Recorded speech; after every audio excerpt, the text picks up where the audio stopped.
Bedford County is rich in the kind of outdoor recreation experiences that people are looking for, but it could be richer. Citizens truly love Bedford County's agriculture and vistas and rural landscapes and the natural environment, and the people really want to protect each of those things. People want parks within a reasonable proximity. They want paths and trails.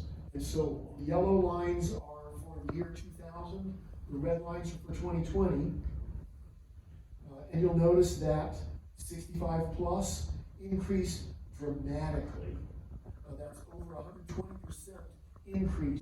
The 50 to 64 increased by about 60%. The other side of the coin, though, is the 35 to 49 age range that has actually decreased both as a percentage of the population and in raw numbers, which of course that should be a fairly good concern. Those are very important earning and tax-paying ages. The parks are relatively new and up to date. The parkland use is well planned, very well balanced. The parks are in good conditions. There are a few exceptions. There are a few features that need to be improved, how well distributed around the county.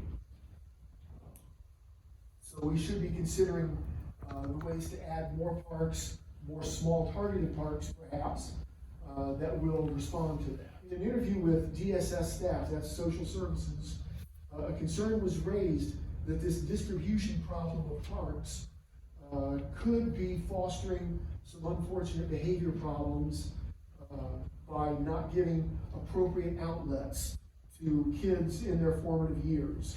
Kids who are too isolated from parks, don't have a good place to go to blow off steam and to play games.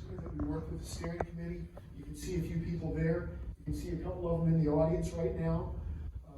It was really invaluable, and they were very dedicated and insightful in the way they served and spoke up and filled in some of the blanks for us. We distributed paper surveys in several of them. Also got a lot of participation by advertising an online survey. In the end, we had over 1,300 people participate, which for a county of 79,000 is a stunning level of participation, almost unheard of. 49, the segment that is decreasing in numbers is the most obvious or the most frequent visitors, followed by the 20 to 34s. This should come into play in how we think about what services to be provided. Across the board, it was trails, playgrounds. Now you see a splash pad coming up, parks, and now you see an outdoor aquatic center coming up. So basically, a pool and a splash. Priorities are things like filling the gaps, keeping the green space and the natural beauty, making the parks intergenerational so that people of any age coming into the park can enjoy being around people of other ages. And one big part of that is going to be trails. And then, of course, the sports fields and diamonds, and you can see the other priorities. These all weave together to make the sort of matrix of a good park system. So there are 4 issues that we think we need to balance just in our approach to planning these. One is identified wants and needs. We know we have a good handle on what people are wanting and needing within the park system. Filling the gaps is an important thing.